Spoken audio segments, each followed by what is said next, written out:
Bismillahirrahmanirrahim. Assalamualaikum warahmatullahi wabarakatuh. Innal hamdalillah nahmaduhu wa nasta'inuhu wa nastaghfiruh wa na'udzu billahi min shururi anfusina wa sayyiati a'malina. May yahdihillahu fala mudhillalah wa may yudlil fala hadiyalah. Wa ashhadu an la ilaha illallah wahdahu la syarikalah wa ashhadu anna Muhammadan abduhu wa rasuluh. Ya ayyuhalladzina amanu taqullaha haqqa tuqatih wa la tamutunna illa wa antum muslimun. Ya ayyuhan nasu taqu rabbakumul ladzi khalaqakum min nafsin wahidah wa khalaqa minha zawjaha wa batha minhuma rijalan katsiran wa nisaa wattaqullaha alladzi tasaaluna bihi wal arham innallaha kana 'alaikum raqiba. Ya ayyuhalladzina amanu taqullaha wa qulu qawlan sadida yuslih lakum a'malakum wa yaghfir lakum dhunubakum wa may yuti'illaha wa rasulahu faqad faza fawzan 'azima. Amma ba'du fa inna asdaqal hadithi kitabullah wa khairal huda huda nabiyyina Muhammadin sallallahu alaihi wasallam wa syarral umuri muhdatsatuha fa inna kulla muhdatsatin fid dini bid'ah wa kulla bid'atin dhalalah wa kulla dhalalatin finnar. Wa usalli wa usallim ala nabiyyina Muhammadin wa ala alihi wa sahbihi ajma'in. Hadirin jamaah Jumat dimuliakan Allah Subhanahu wa taala. Sebagian orang mengatakan bahwa salah satu di antara penyebab perbuatan kesyirikan yang terjadi di tanah Arab sebelum diutusnya Rasulullah sallallahu alaihi wasallam adalah kecintaan mereka terhadap tanah Arab, terhadap tanah haram, terutama masyarakat yang tinggal di kota Mekah dan sekitarnya. Sebelum Nabi sallallahu alaihi wasallam diutus oleh Allah, Ka'bah dipenuhi dengan berhala. Sampai dikatakan bahwa ada 360 berhala. Dan kecintaan mereka terhadap tanah haram, sehingga ketika mereka keluar kota, ketika mereka safar, mereka membawa bebatuan atau tanah dari tanah haram. Kemudian lama kelamaan pada saat mereka safar dengan membawa batu itu, dengan membawa tanah itu, lama kelamaan kemudian tanah tersebut disembah. Ini menandakan bahwasanya terkadang kecintaan seorang hamba terhadap lingkungan dan sesuatu yang Allah ciptakan di muka bumi ini menyebabkan dia menyembah makhluk yang ada di muka bumi ini. Dulu ada orang yang menyembah matahari, dan sampai sekarang masih ada orang yang menyembah matahari dengan keyakinan sebab matahari itulah sumber kehidupan mereka menurut orang yang menyembahnya. Ada yang menyembah bulan sehingga mereka meyakini di bulan itu ada dewi yang menunggunya. Ada yang menyembah bebatuan, ada yang menyembah pepohonan, sesuatu yang menurut mereka dianggap bermanfaat di lingkungan hidupnya, maka itu disembah. Ketika mereka tidak dibimbing oleh wahyu, maka perbuatan syirik itu merajalela di mana-mana dengan menyembah aneka makhluk di muka bumi ini yang dianggap berjasa bagi lingkungannya. Maka Allah Subhanahu wa taala memberikan bimbingan kepada manusia bahwa adanya makhluk yang bermanfaat bagi manusia, baik bentuknya matahari, bentuknya bulan, bintang, gunung, sungai, pepohonan, bebatuan yang ada pada lingkungan kalian, yang menciptakan adalah Allah. Seharusnya kita menyembah penciptanya, bukan menyembah makhluk-makhluk semacam ini. Karena itu Allah Subhanahu wa taala luruskan di surat Fussilat ayat yang ke-37. Ayat yang ke-37 Allah Subhanahu wa taala berfirman, "Wa min ayatihi al-lail wan nahar wasyamsu wal qamar." Di antara tanda kekuasaan Allah adanya siang dan malam, wasyamsu wal qamar, ada matahari dan bulan.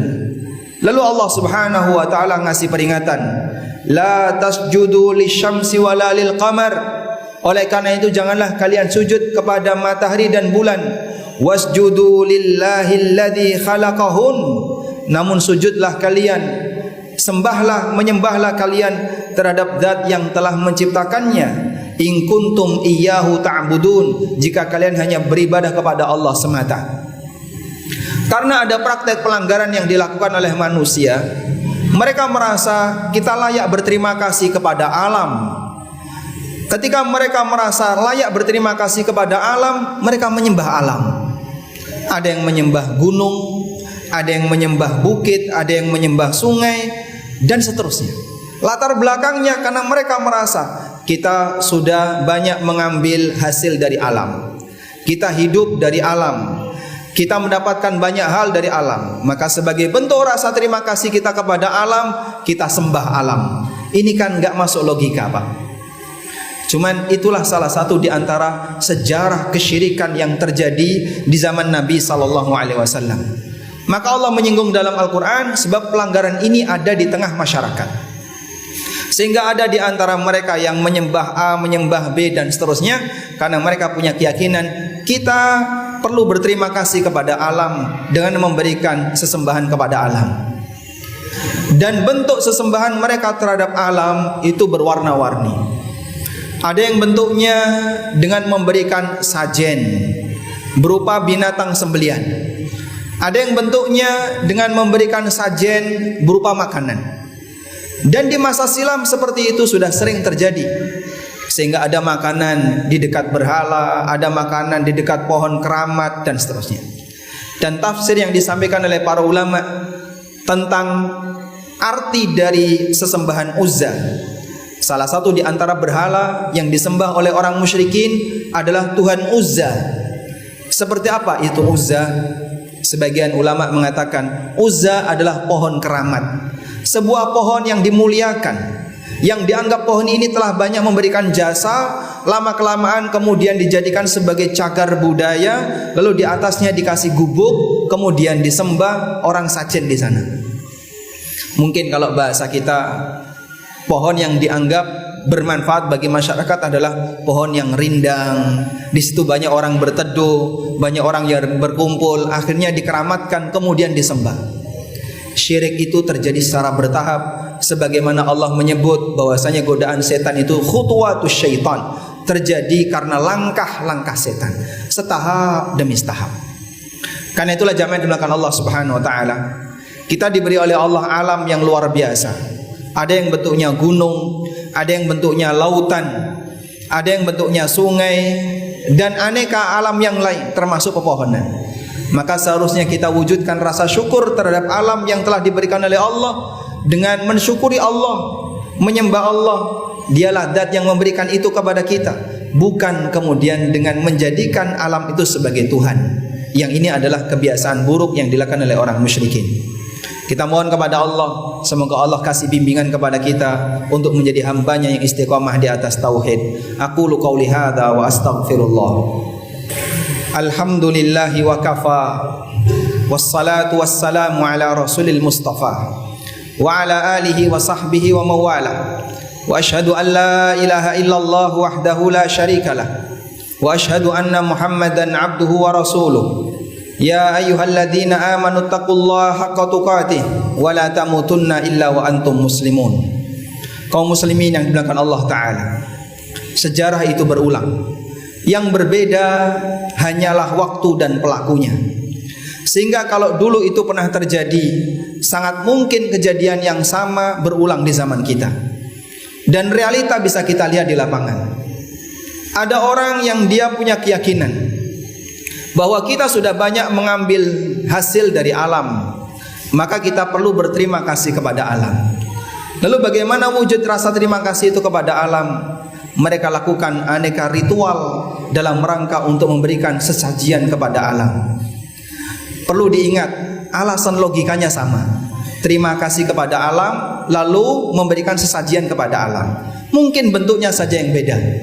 Barangkali di tanah Arab tidak ada kerbau, tapi di tempat kita mereka menyembelih kerbau.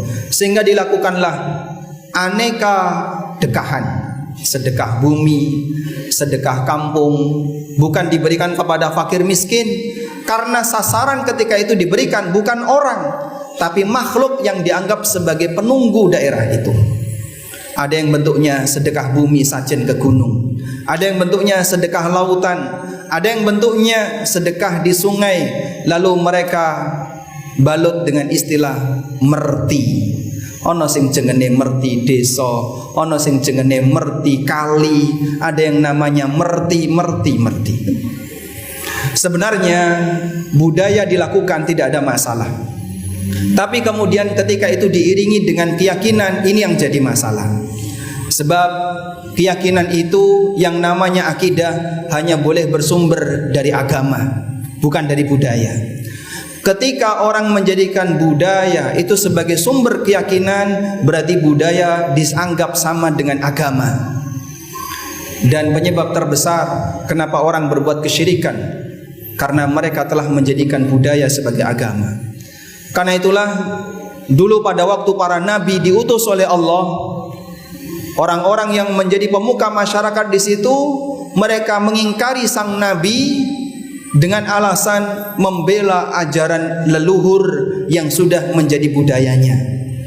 Memegangi budaya dibolehkan, tapi kalau budaya sudah jadi agama, itu akan menggeser wahyu dan akan menyingkirkan agama yang dibawa oleh Rasul. Allah Subhanahu wa ta'ala menyebutkan dalam Al-Quran bahwa siapapun yang Allah utus seorang Rasul kepada satu kaum, illa qala mutrafihim, kecuali orang-orang yang menjadi pemuka kampung di situ mengatakan, inna wajadna aba'ana ala ummatin wa inna ala atharihim muqtadun. Kami menjumpai leluhur kami telah memiliki ajaran tertentu dan kami mengikuti mereka. Mereka kembalikan ajaran itu kepada leluhur. Tidak ada yang lebih atas daripada leluhur, karena leluhur tidak dapat dari Tuhan. Makanya mereka sebut min abaihim, dari bapak-bapak mereka, dari leluhur mereka. Dari leluhur itulah kemudian menggeser ajaran para nabi, sehingga dulu mereka menolak dakwahnya para nabi. Tidak hanya Nabi Muhammad SAW, karena sejarah ini berulang. Alasannya adalah dalam rangka untuk melestarikan ajaran leluhur. Sekali lagi jamaah dimulakan Allah, mari kita perlu bedakan antara budaya dengan agama. Menjadikan budaya seperti agama itu adalah kebiasaan buruk orang musyrikin di masa silam, yang dengan sebab itu mereka menolak ajaran para nabi. Dan yang kedua, jadikan budaya itu hanya sebatas budaya, boleh dilakukan selama tidak melanggar aturan Allah Subhanahu wa ta'ala. Yang ketiga, kalaupun kita ingin berterima kasih kepada alam, bentuknya adalah syukuri nikmat Allah yang telah memberikan alam dengan memuji Allah, dan silahkan jaga alam itu dengan baik.